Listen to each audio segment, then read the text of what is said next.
Olá, meu nome é Janice Alves Trajano, sou doutoranda em antropologia pela Universidade Federal de Pelotas, faço parte do GEPAC e hoje apresento o trabalho O que sua avó tinha no quintal: Saberes tradicionais, plantas e humanos no contexto da Covid-19, sob a orientação da professora Renata Menage.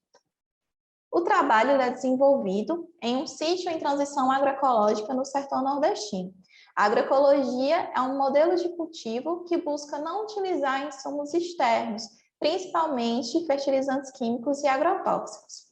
E assim, nós buscamos então compreender o lugar das plantas, ou como as plantas podem ajudar no enfrentamento à Covid-19.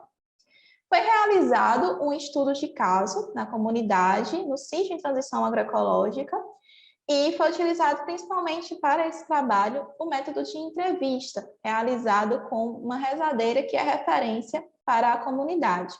Esse estudo ele busca se aproximar do antropoceno, que é a forma de encontrar respostas para o antropoceno a partir das relações com as plantas. O que se encontrou como resultado da pesquisa é que as plantas elas teriam uma certa inteligência ou um certo cuidado em relação aos humanos, da mesma forma que os humanos eles têm cuidado com as plantas, de compreender o que elas precisam e de fornecer o que é necessário para o seu desenvolvimento. Então, existe uma relação de coexistência e co-construção entre plantas e humanos. As plantas elas também teriam sensibilidade para desenvolver-se na proporção ou desenvolver seus compostos químicos na proporção que os humanos do local ou os animais ou mesmo outras plantas do local estariam precisando.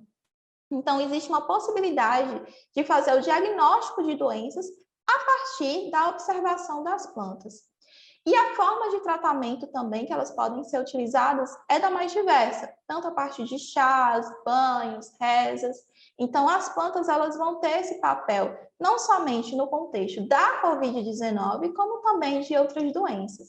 E apesar dos estudos sobre a Covid-19 ainda estarem engatinhando, ainda estarem iniciando, terem iniciado recentemente, há o entendimento de que se pode ser aplicado conhecimentos tradicionais sobre principalmente doenças respiratórias para a Covid-19. Então, seria essa a forma de se utilizar as plantas. E a pergunta de referência que poderia ser utilizada seria: o que sua avó tinha no quintal? Então, não é apenas uma única espécie de planta, um pequeno conjunto de plantas que poderiam auxiliar nesse combate, mas sim, a partir de cada local, teriam plantas que poderiam auxiliar as pessoas e também a terra como um todo no enfrentamento à pandemia. Então, há o reconhecimento de que é necessário permanecer com o problema, ou de que é necessário reconhecer o problema para, então, desenvolver a habilidade de resposta de como lidar com ele, no caso, a pandemia. E assim, poderia ser feito tanto a nível individual, de como realizar esses tratamentos a nível individual, como também a nível planetário, cuidando da Terra, tratando a Terra, afinal, um dos motivos também, uma das raízes para o surgimento da pandemia é a relação dos seres humanos com a Terra, então seria necessário perceber mais as plantas para saber lidar com as pessoas doentes, com a doença em si individualmente e também a nível planetário. Essas são as referências. Obrigada pela atenção.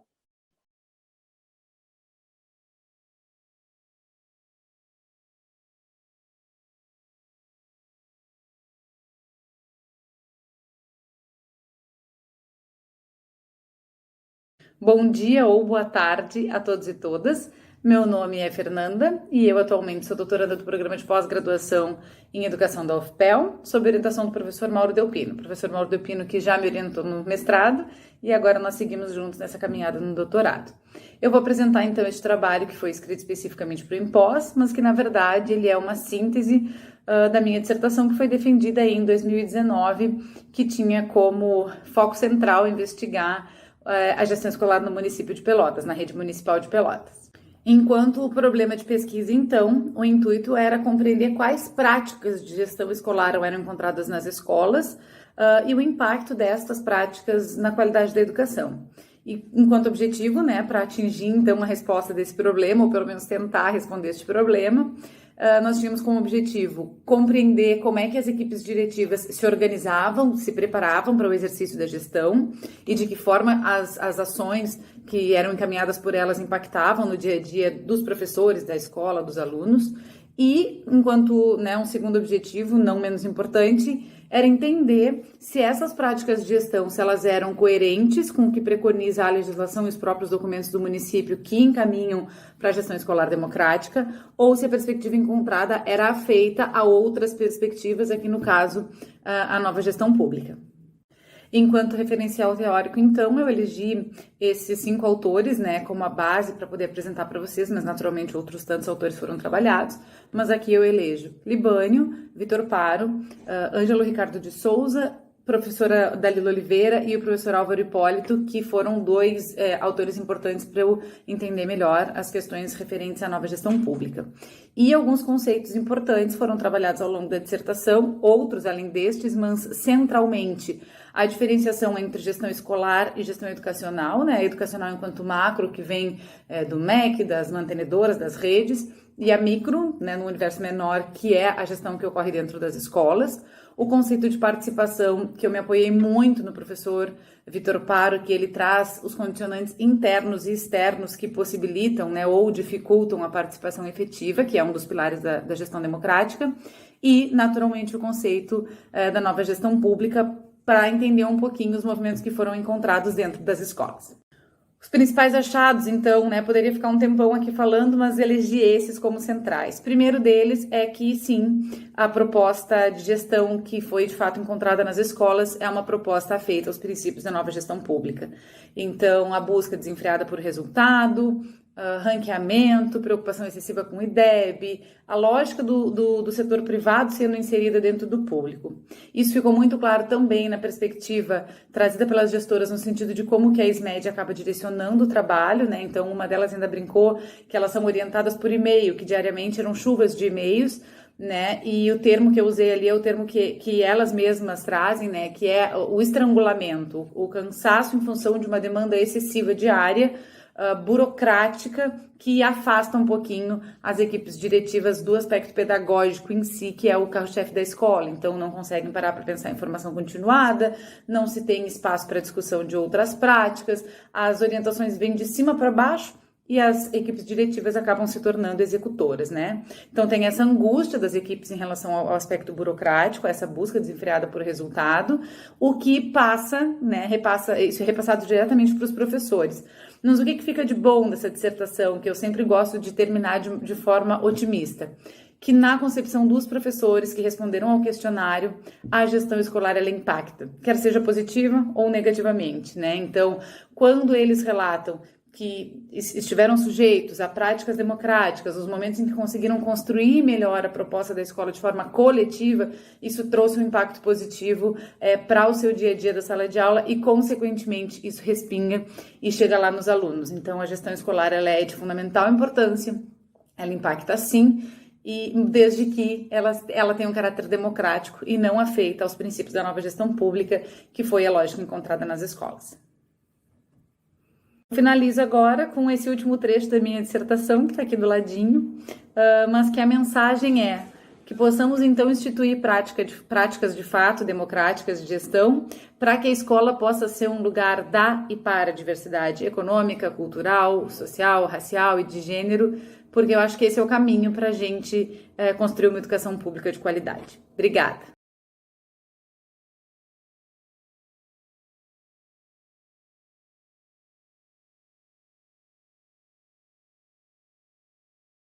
Olá, eu sou Juliana Farias, mestrando do Programa de Pós-Graduação em Educação da Universidade Federal de Pelotas, integrante do grupo de pesquisa LabForma, Laboratório de Formação em Estudos da Infância. Esse vídeo pretende apresentar o resumo do nosso trabalho, intitulado Desenvolvimento Humano na Formação Inicial para a Docência. Esse trabalho foi orientado pela professora doutora Maiane Uric e começa assim. As políticas mandatórias da educação brasileira e da formação de professores contemplam o desenvolvimento de habilidades socioemocionais, o que convoca os professores para o desenvolvimento humano nos contextos institucionais. Entretanto, apesar do reconhecimento de sua importância, existe ainda uma significativa lacuna entre as ideias de formação integral das crianças e jovens e o desenvolvimento pessoal e profissional que ocorre nos cursos de formação inicial para professores. As instituições escolares também são convidadas a revisitar suas propostas pedagógicas, visto que não é apenas um documento bem elaborado que sustenta uma prática pedagógica, mas sim a transformação do adulto é que pode sustentar uma proposta pedagógica emancipatória. Nesse contexto, essa pesquisa investiga a formação inicial de professores na perspectiva do desenvolvimento humano, tendo como objetivo compreender qual o impacto da oferta de oportunidades de formação humana durante a pandemia de Covid-19 para os licenciandos de um curso de pedagogia. Orienta-se pela seguinte problemática: como contribui para a formação inicial de professores a oferta de tempo, espaço e escuta de qualidade para que esses sujeitos acessem suas narrativas autobiográficas? A pesquisa, ainda em andamento, possui uma abordagem hermenêutica e caracteriza-se como um estudo de caso, que utilizou até o momento instrumentos como um questionário e rodas de conversa. O objetivo do questionário exploratório foi auscultar os níveis de desenvolvimento emocional, as necessidades e as expectativas da comunidade de discentes do curso de pedagogia. A partir dessa fase exploratória, focamos no planejamento e execução de rodas de conversa no formato de oficinas, totalizando 10 encontros, dos quais 3 já foram executados. Ao final de cada encontro, solicitamos aos participantes a escrita de um texto-memória, a partir das seguintes questões: como você sai dessa oficina e o que você leva dessa oficina de hoje? A intenção é, portanto, articular e acompanhar as experiências de subjetivação, a fim de reconhecer esses processos em ambientes de formação docente, que valorizam o desenvolvimento pessoal e profissional dos sujeitos. Durante os diálogos com os estudantes, percebemos uma disposição interna para o reconhecimento de si e de sua infância, além de notarmos em alguns participantes uma postura não culpabilizadora e não punitiva das limitações dos seus familiares à época.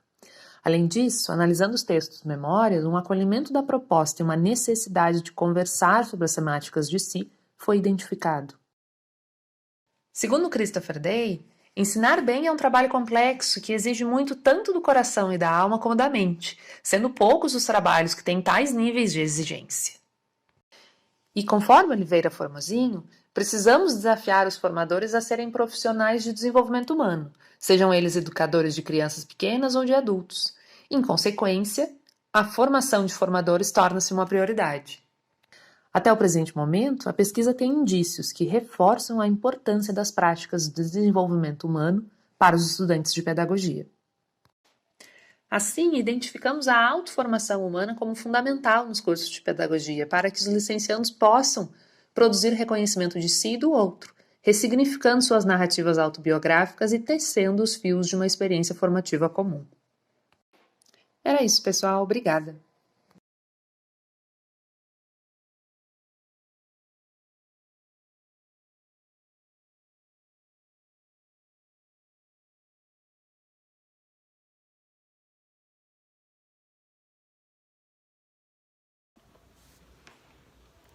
Olá, meu nome é Beatriz Sois, eu sou doutoranda em Filosofia pela Universidade Federal de Pelotas e eu venho falar para vocês um pouco sobre a minha pesquisa.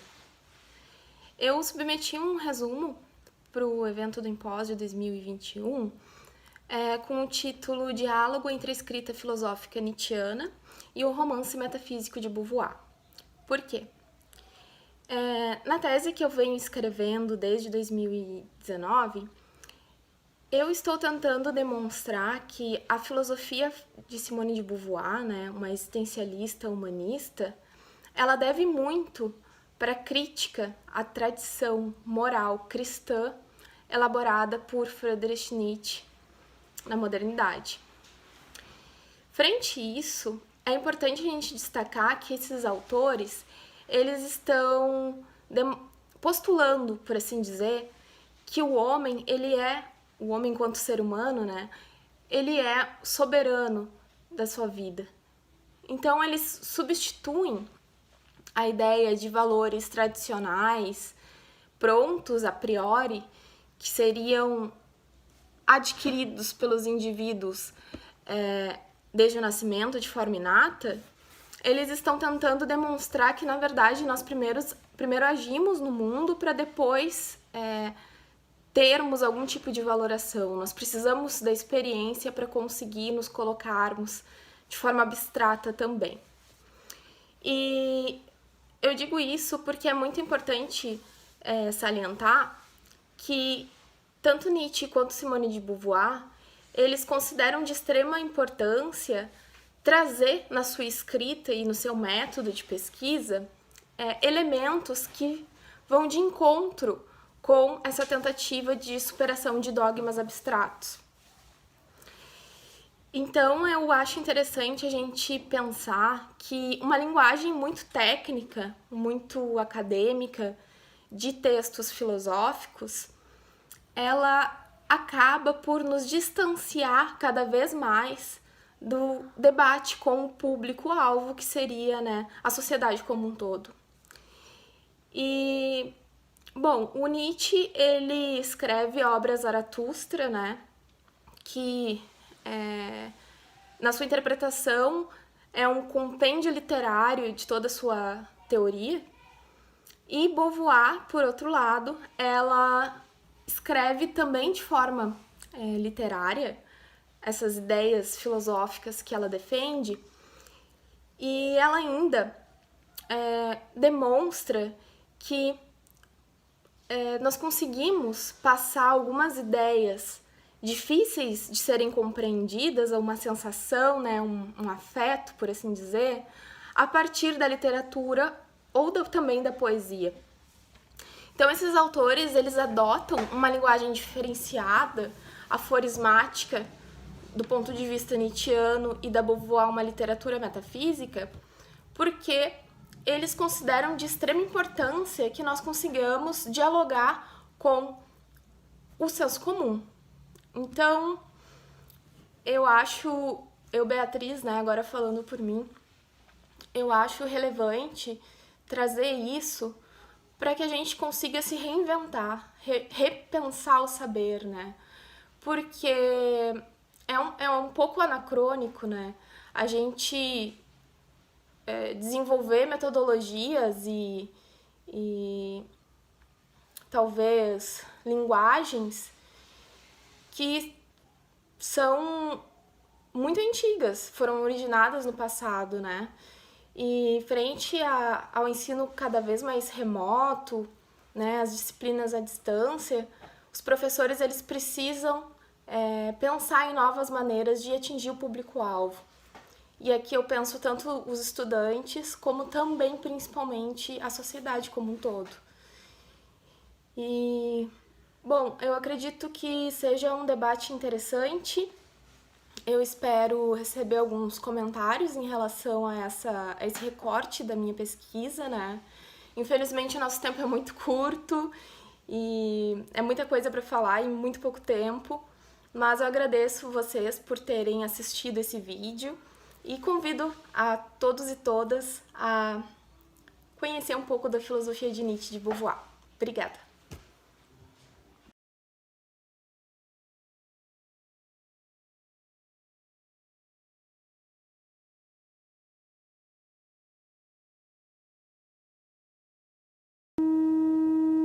Olá, eu sou William Alonso dos Santos e vou apresentar para a Empós o trabalho A Banalidade do Mal à Brasileira, a partir das covas abertas na Covid-19. Os fatos e os atos da vida cotidiana que tornam a morte corriqueira e que colocam os interesses privados acima do público, diante de mais de 560 mil vidas perdidas pela Covid-19, podem ser associados ou descritos por Hannah Arendt como mal banal? Em março de 2020, questionado sobre a pandemia da Covid, o excelentíssimo senhor presidente da República do Brasil, ao lado de seus apoiadores, afirmou que em todo o mundo havia 20 mil vítimas da doença e que no Brasil, diz ele, deveríamos tirar da cabeça do povo essa sensação de pânico, de terror. Olha, no mundo todo chegou umas 20 mil, se eu não me engano. Eu queria que fosse zero. Ele deve ter Tá? adivinhação. 200 mil. Eu vi um site de esquerda falar que eu sou responsável por... Seria responsável por 498.632 pessoas. Tá? Temos que tirar da cabeça do povo essa sensação de pânico, de terror, meu Deus do céu. Você tem que enfrentar o vírus, não tem como fugir dele. É igual a chuva, se chover, você vai ter que enfrentar, pô. Hoje, 2021, depois de mais de 560 mil mortes em decorrência da Covid-19 e notícias que relatam a fome da população e gastos do governo destinados à sua própria defesa perante a CPI da Covid, parte da população não parece se preocupar. A Nadia Souque escreveu sobre a análise o seguinte: um dos pontos de partida de sua reflexão foi a constatação da facilidade com que um povo, em sua grande maioria, cedeu ao apelo do carrasco. Nesse contexto, a questão é: o viver em sociedade enfocando apenas o agir por interesses individuais, tolerando o sofrimento e a morte dos outros, nos remete ao fenômeno da banalidade do mal, descrito por Hannah Arendt. Expressão banalidade do mal surge com clareza na obra Eichmann em Jerusalém. Eichmann não matou ou agrediu alguém, ele somente cumpriu ordens. Mas sob essas, ele enviou milhões de judeus para a morte durante a solução final, ocorrida durante a Segunda Guerra Mundial.